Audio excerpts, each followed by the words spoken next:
I screwed that up. All right, everyone, good evening, good morning, whatever time that you are watching, listening this. This is Countdown to Kickoff. I'm your host, Tom Ernest. After a nice long bye week, we are back at it. I am with Dante Collinelli, who actually is going to the game tomorrow in Miami. Dante, how you doing, buddy? I'm doing great. Excited to get down. I'm here in South Florida. Nice little house. Heading down for Dolphins Jets. I try to get to one game every year. This is the game right after the end of my fall semester, so it just kind of worked out nice for me. That's, I mean, you couldn't have picked a better game just based on who they're going against, and it is the stinking New York Jets coming to Hard Rock Stadium for this game. Dolphins are coming in hot, 5 straight games, bye week, and now they get healthy, or so we thought they were going to get healthy. We'll get into some of the guys that will be missing this game here in just a minute. But as always, head to BetUS and use promo code Dolphins Talk, save 125% on your sign-on bonus when you register, or if you're going to pay with crypto, Dolphins Talk 200 will get you 200% when you're using crypto. And we'll get to a Manscaped ad in a little bit because those are obviously very, very important to us, and they're always a fun read. The Jets, this is a game that when we saw that on the schedule a little over 4 weeks ago, 5 weeks ago, they played the Jets in New York. The Dolphins struggled a little bit in that game, and that was actually a tied game going into the fourth quarter before the Dolphins were able to put it away. What's your expectations going into this? I'm going to be honest. My expectations are roughly the same because, like you, I expect a certain level of playing down to your opponent from Miami that I've just kind of come to expect. Now, in their defense, they also typically play up to their opponent, unless their opponent is Buffalo. They play up to everybody else except for Buffalo, and they usually play down to everyone too, including the Jets. So, Right. it's kind of a double-edged sword, if you will. So I'm expecting a little bit of that. The Jets are also in very much in desperation mode. Like, this is a team that just has nothing going for them. They probably played their worst game of the season against the Saints last week. Right. That was an incredibly winnable game for them, and they just came out and looked horrible. So they're very much in desperation mode. The Dolphins can win this week, get back to 500, which is just insane. I honestly didn't think I'd be. Yeah, I didn't think we'd be here, man. 1-7. I remember doing the pod when the team was losing 4 or 5 in a row, and you and I were freaking miserable. Here we are in the thick of a playoff race. So, it's nice, but we'll see what happens. I'm expecting a little bit of a tight game, especially just because, Miami wins with defense, right? Typically when you win with defense, those are tight games anyway. So, I'm expecting a little bit of a tight game, but I don't think it's going to be, I don't think it's going to be something to really worry about, but, maybe a little sweating a little bit, but something besides the humidity. I was just going to say the humidity is probably going to bring the sweat for you anyways, but hopefully the game doesn't bring that for you tomorrow. So let's get into the injury report. Before we actually dive into the injury report, if you guys haven't heard at this point, the Miami Dolphins have activated Javon Holland from the COVID reserve list, as well as Myles Gaskin, Savon Ahmed also were activated on Friday. Javon Holland was activated today. However, who wasn't activated today, and it's a big name, it is Jalen Waddle is not playing for the Dolphins in this game against the Jets, and that is a massive loss. I don't care if they're playing the Jets or a high school team, and not having Jalen Waddle available in this game is a huge blow to the offense because, as we know, he is a catalyst for this offense. So I expect to see Albert Wilson more in that role in this game, more of Dante's face sells it all. I expect Albert Wilson to be that guy, or they may have Isaiah Ford be that guy. We don't know. We'll find out as we get to kickoff, but talk about the loss of Jalen Waddle for this game. I mean, it's huge. He's the only reliable pass-catching target on the team. Mike Gesicki's been struggling a little bit recently. Devontae Parker, who knows if he's going to frickin' play. Isaiah Ford is Isaiah Ford. Albert Wilson has, I think, run behind more first downs than he's actually picked up this season. So, I don't have a lot of faith in this receiver room. You look at Jalen Waddle, a guy who's just a reception machine. His yak was starting to come alive a little bit. Him and Tua are starting to get a little bit better on those deep crossers. I think we saw him catch one about 2 weeks ago. That was huge. That was when he came down with the injury. Obviously, it's COVID keeping him out, but it's a huge loss. He's also really good in the red zone, an underrated part of his game. They've been able to get him on those, those under routes, those misdirections, those, play action routes. They've been able to get the ball to him in the red zone a bunch this year for touchdowns there. So huge loss. He's about probably the biggest loss on the team outside of losing Tua. I think Waddle would be my number 2. Is a guy who's just so integral to this offense, so ingrained in what the Dolphins are doing well during a 5-game winning streak. Yep. And obviously it's valuable reps for a young player. So, we'll see. Hopefully Devontae Parker plays and, they just throw the ball 14 times at Mike Gesicki and he actually catches most of them this time like he normally does. I don't know what happened a couple weeks ago, but yes, Giants, yeah, that was rough. But, hopefully it's a bounce back game and Devontae Parker is healthy. I think you can survive against a Jets secondary that doesn't really have any playmakers that are healthy right now. No, and let's get into the Jets injury report.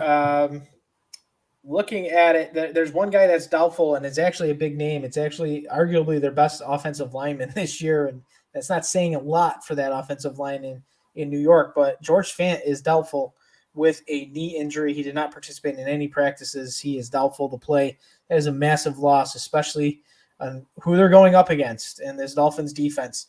They have 3 guys listed questionable. I'm sorry. They have Laurent Dervin Tardif, their guard. He was limited all week. He is questionable to play. Dan Feeney, backup offensive lineman with a back injury. He was a full participant on Friday. He is likely a go in this game. They may need him.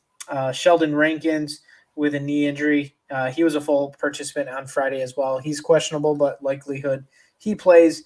Outside of that, they get back Michael Carter, the running back, as well as the corner. The corner is less important than the running back, Michael Carter. That is a big get for the Jets as he got hurt in the Dolphins game, and he really had the Dolphins on their heels in that game, and he was the guy that forced that game into that tie in the third quarter up in New York. So that is a big get for the Jets, getting him back. I still hate the Dolphins for not taking him at some point in the draft. Almost had Dante spit out his water. Yeah. Or whatever. I knew it was coming. I wasn't ready for it. I knew it was coming in the back. The running back comments come on this show, buddy. Yeah. Look, Michael Carter in the 3rd round would have been fine. I'm not opposed to that. That would have been fine. I would have been all on board with that. I didn't want him in the first round. I didn't want him in the first round. That's fine. That's fine. I'm here for it. I'm here for it. Here we go. The Dolphins injury report. They have 3 guys listed questionable. Clayton Fejedelem with an ankle injury. Adam Shaheen, limited all week. We may get to see him back, although I prefer just to continue to see Hunter Long. Austin Jackson, he got put on the list on Thursday with an illness, but he was a full participant on Friday, so maybe he had some bad tacos or something down there and was limited on Thursday, and he's questionable for this game. But Michael Dieter, he's a full go. Greg Mance also is back. Brandon Jones is also going to play. So Javon Holland, Brandon Jones back for the first time together. I believe it's 3 games. At least, yeah. So it's good to have that tandem back. So I'm going to love to see the cover 0 blitzes and amoeba looks with those 2 guys at the line of scrimmage in this game against the Jets. Devontae Parker, it was on the injury report this week, but it was due to resting player. So he has no injury, but they did rest him on Wednesday. He has no injury designation, and he didn't have any issues during practice when he did practice. So Devontae Parker is a go, and, God knows we need all the available bodies. Let's get into who has the advantage. This is going to be very quick, and then we can talk a little bit more about the game more in depth and pick Dante's brain a little bit. We're going to start at the quarterback position, Tua Tagovailoa, and the first time the Miami Dolphins get to see Zach Wilson on the opposing sideline. People, as a Dolphins fan, as someone who talks about this team consistently, I understand the frustration coming out of New York and their media about Zach Wilson. I understand it because we lived it. We still live through it, even though our quarterback here in Miami is playing pretty damn well right now. But Zach Wilson is struggling. in his rookie season. And, the kid's got an arm. He's athletic as hell. He's got a pretty strong arm, but he's on the Jets. And that's part of the problem right now is that he is on the Jets, and the Jets are faulting him. But they do have some very, very high draft picks coming their way, thanks to the Seattle Seahawks and their own pick. 2 picks likely in the top 10 for sure. So they're going to make some moves, but the Dolphins clearly have an advantage here with Tua Tagovailoa, who has just been absolutely lights out during this winning streak. And you can't say much more about it. 100+ passer rating in, 3 consecutive games, averaging close to 80% completion percentage over that stretch of 3 games as well. Everything's just working well for the Dolphins right now with Tua, and they clearly have an advantage here. Yeah, totally agree. I'm not going to add much. I'm gonna save the Tua talk for maybe the off season. I'll jump into that discourse, but yeah, huge advantage here. I feel bad for Zach Wilson. I was a huge Zach Wilson guy coming out, so I hope he picks it up next week, not this week. Not this week. We can't. Not this week. Not this week. I don't want it this week. Next week, he can pick it up. Yeah, absolutely. All right, running back room. We talked about Michael Carter coming back. The Dolphins have 2 guys coming off the COVID list. I'm not sure if either of them were actually sick or not, but Gaskin and Ahmed and Duke Johnson has been elevated, and he's the 3rd running back in this game. It's his first game in Hard Rock Stadium with since he Dolphins. Was a Cane, right? Since he was a Cane. He has not played here since he left college, so this is a huge game for him. Looking forward to seeing him back on that field, obviously, as a Hurricanes fan. I'm a big Duke Johnson guy as well. And, he's a good downhill runner. I think he's going to bring a little pop. If Gaskin and Ahmed are limited in any fashion, I'd like to see Duke Johnson. But the Dolphins do have a slight advantage here. I do like Michael Carter a lot. I think he's going to bring a lot to that Jets offense when they actually do get a little bit more competent. He makes them look a lot more competent too. So as we saw in the first game, but I'm going to give the S to Miami here. I'm actually going to go with the Jets. I think Michael Carter is the best back in this game. I think that he's better than Myles Gaskin. I think he's better than Salvon Ahmed. I don't know what to expect out of Duke Johnson. I think Duke Johnson 2-3 years ago, probably the best back in this game, but he's kind of been nowhere. So I'm going to give a slight edge to the Jets, but I mean, you could relatively call this one a wash. It really comes down to those 2 dreadful offensive lines. So, to answer the fantasy question here for Frank. No, you should never play Gaskin in fantasy ever. If you have any other options. If you have other options, I'd say stay away from Gaskin tomorrow. Yeah. I don't see, we might see some catches out of him, maybe 4 catches, 5 catches. I just don't see him getting into the end zone in this game. So that was cool. Keep the questions coming. We like those. Wide receiver room. The Jets are a mess at wide receiver at this point. I think their top receiver coming into this game is Jamison Crowder and Keelan Cole are their top 2 guys. Yeah, exactly. And we talked about the Dolphins wide receiver room here. Devontae Parker, Albert Wilson, Isaiah Ford, Preston Williams. We'll definitely get to see a run. How much of a run for the latter part of those guys, we'll find out. We'll see how they deploy. Wilson, I think that they're going to use Wilson more in that Waddle role, but we'll see as we get into it. Dante, who has the advantage here? I think I'm going to go with the Dolphins. I think Devontae Parker is the best receiver, assuming that, he doesn't randomly lose his hamstring when he's warming up tomorrow, because God knows that's a possibility. So, assuming he plays and he's like 80%, he's probably the best receiver on the field. So I'll give it to the Dolphins. Jets have been absolutely decimated by injury at that position.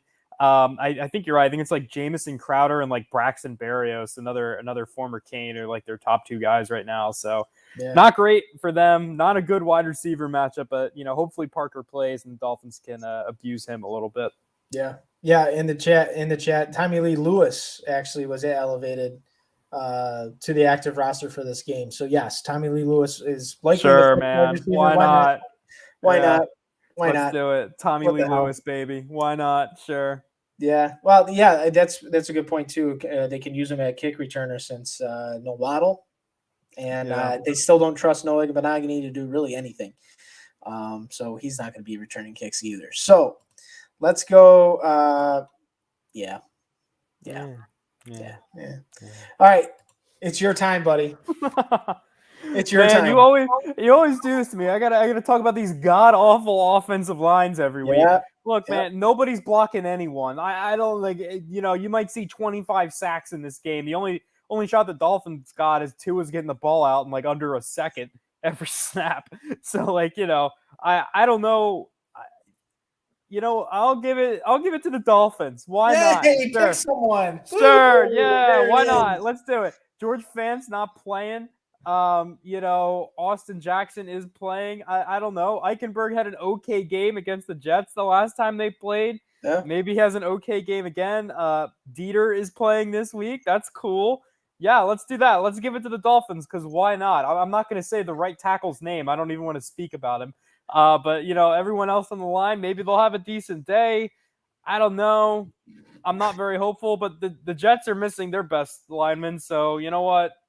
I'll throw Miami a bone. They win 5 in a row. They earned it. Wow. I like it. Just good for monumental. You. Listen, this is a monumental moment for you. Those of you who have watched or listened to this show, Dante never picks an offensive line. Well, he picks every offensive line over the Dolphins. This is the first time. If George Fant was playing, we'd be having a different conversation right now. But he's not. So I'm going to go with Miami. All right. Let's you know what, Dante, before we get into the defense, I think we got to do it. I think it's time for Manscaped. I think. That's always a good time for Manscaped, Tom. Always a good time. Tremendous time. Yes. Let's get into the ad. Hang on, I gotta load it up here. Hang on, I gotta bring some. Load it up. I gotta get some Michael Leva. Here. Hey, fellas, this episode of Dolphins Talk is brought to you by our favorite producers of ball trimmers, Manscaped. The global leaders in below-the-waist grooming are leaving 2021 with new product. Clean yourself into the new year with your ultra premium body wash. Also, special offer alert. Use the code DolphinsTalk for 20% off and free shipping. 4 million men already trust Manscaped. Time to join them. 2022 is on its way, and the last thing you want is to be the guy with pubes getting in your way of making this year the best yet. 2021 sucked. And that's why Manscaped is making a splash and upping your grooming game. Their signature lawnmower 4.0 is here to take down every pube in its path. Manscaped engineered the ultimate groin and body trimmer by focusing intelligent functionality and in an incredibly comfortable grooming experience. Their 4th generation trimmer features a cutting-edge ceramic blade to reduce grooming accidents thanks to their advanced skin-safe technology. And hell, it's even waterproof. This tool is amazing, and I'm confident using the 4.0 to leave 2021 and those gross pubes with it. You know what else I'm confident about? Smelling like $1,000,000. You may be asking how, and I'm happy you did. I use the Manscaped Refined Cologne, the same signature scent that's in the Manscaped formulas, a great compliment to your collection. Everyone go to manscaped.com. Use the promo code DolphinsTalk, save 20% and get free shipping. Dante, defensive line talk. Let's get into it. Former teammate, now a foe in Shaq Lawson will be lining up across the way. Quinnen Williams for Alonso Fatukasi. I like that name. That's a good name. And John Franklin Myers. We all remember John Franklin Myers. He cried like a baby after that game was over.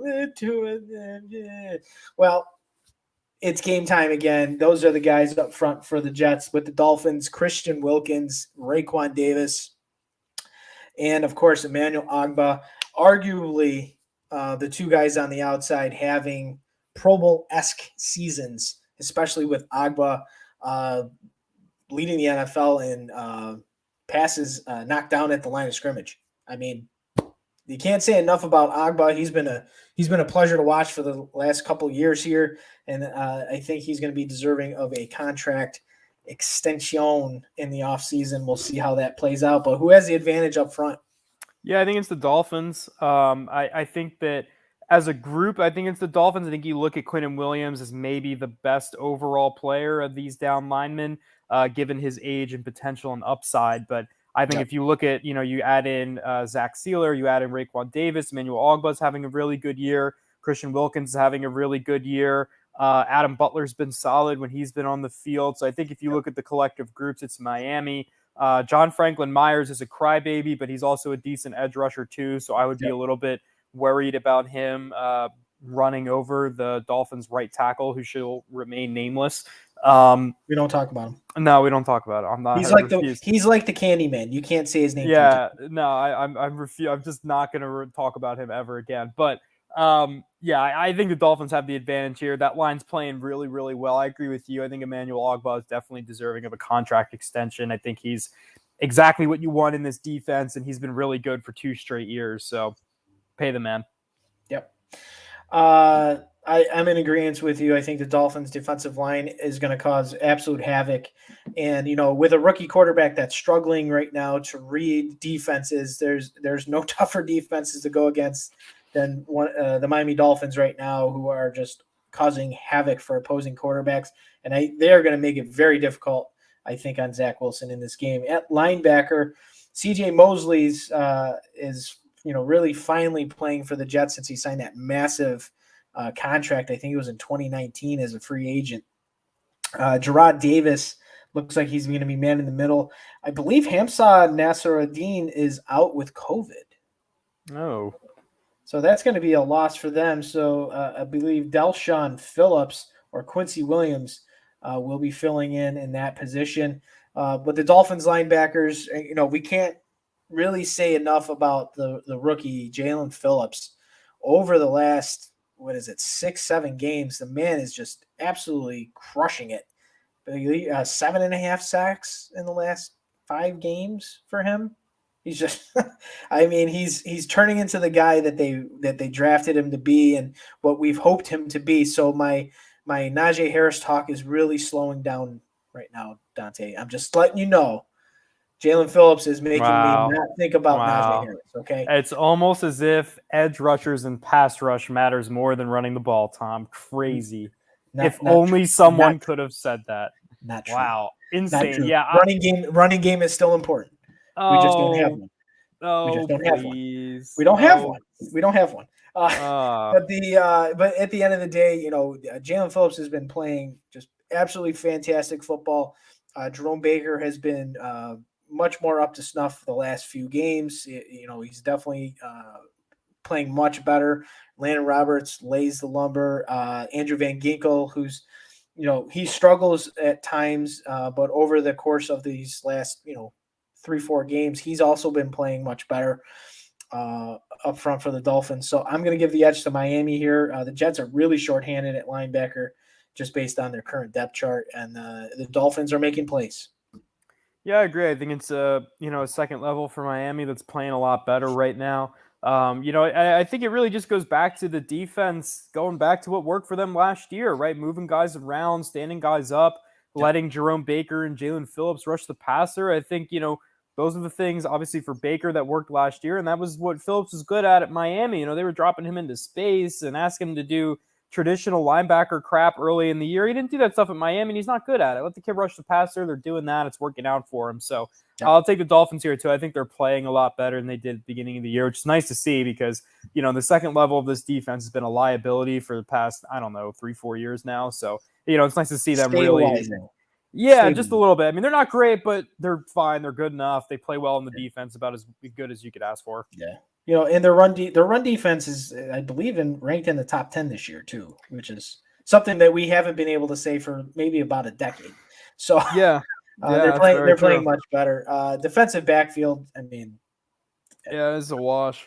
Yeah, we don't really need to talk about this one. Dolphins all the way. You get Holland back, you get Jones back. Yeah, feeling good about this one. Yeah, and the Jets kickers cannot make kicks. So we'll leave it at that. They can't make a kick. I believe it was it 2 weeks ago or last week?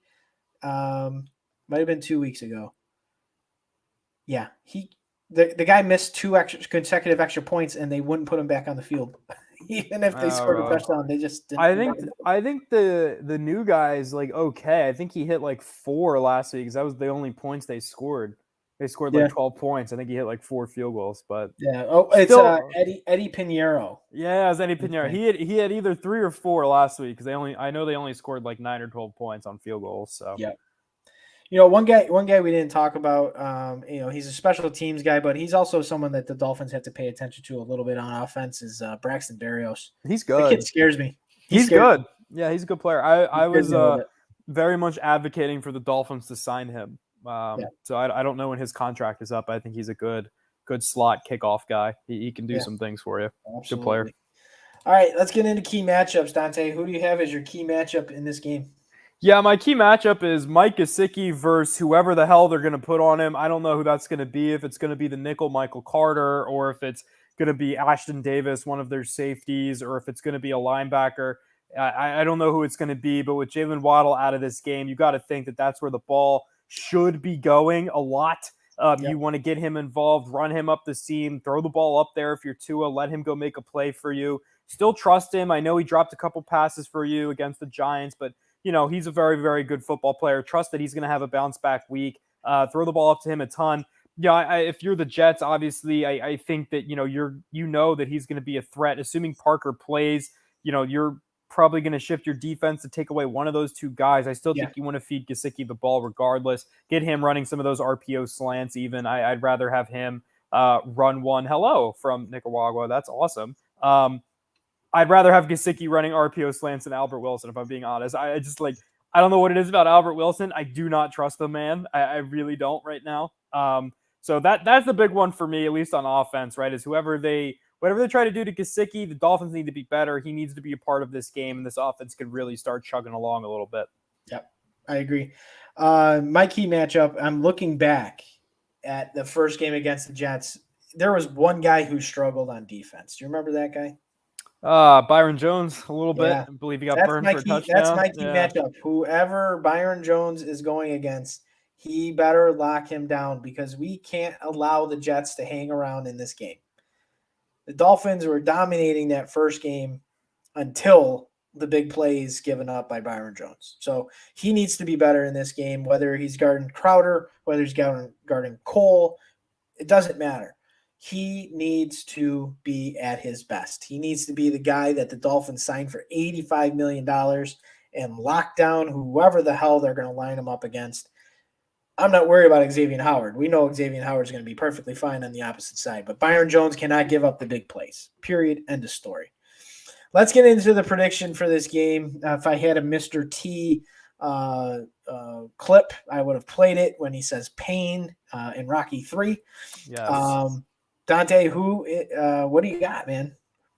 I think the Dolphins are going to win this one 24-13. I think it's a multi-score game. I don't think it's going to be anything crazy. As good as the Dolphins offense play, this is just not an offense that's going to put up a lot of points, man. They're just not built that way. But I think they put up enough. I think the defense largely keeps Zach Wilson and company in check. I'm not particularly worried about that offense. So I think 24-13, it's a good, decisive win for the Dolphins. I think you feel good about them at 500 coming out of this game.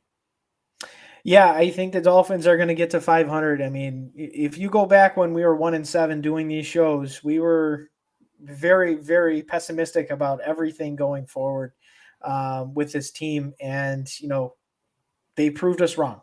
At this stage of the game, they proved us wrong. But this is a game that the Miami Dolphins historically let the weaker opponent hang around, especially when their season is on the line. And this, going forward, the last 4 games, every single game is the season. If you lose to the Jets, your season's done. Yep. If you beat the Jets, now you have to go into New Orleans prime time to play the Saints.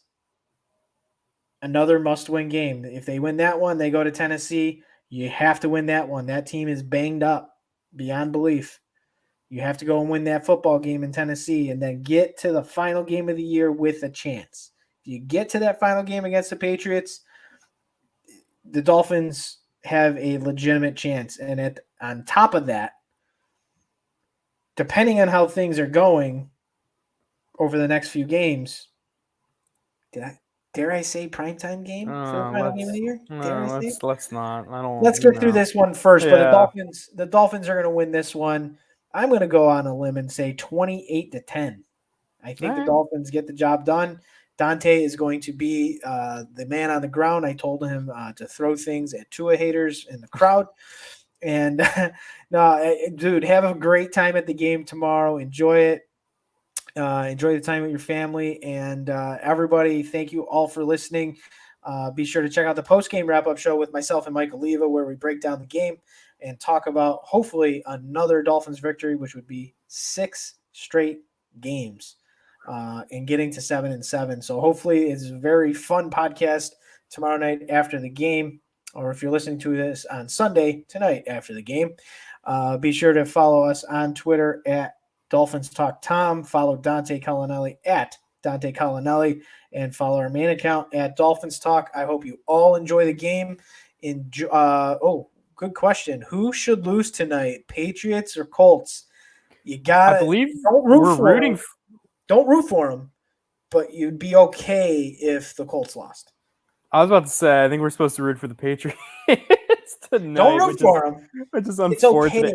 Okay. I can't. I couldn't even if I tried. It just wouldn't, like, I hate their quarterback, and I didn't like the quarterback before he played there, and now he plays for New England, so It's okay. The hatred will flow in you. It's fine. Yes, we all hate the Patriots, but we do need the Colts to lose this game. Period. Have to have it. Yeah. Have to have it. It was a good start on Thursday with the Chargers losing. That's a good start.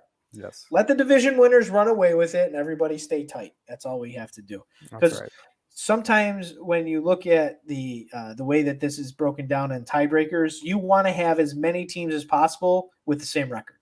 Right. Because a lot of those head-to-heads are gone when you have 3 teams locked up with the same record.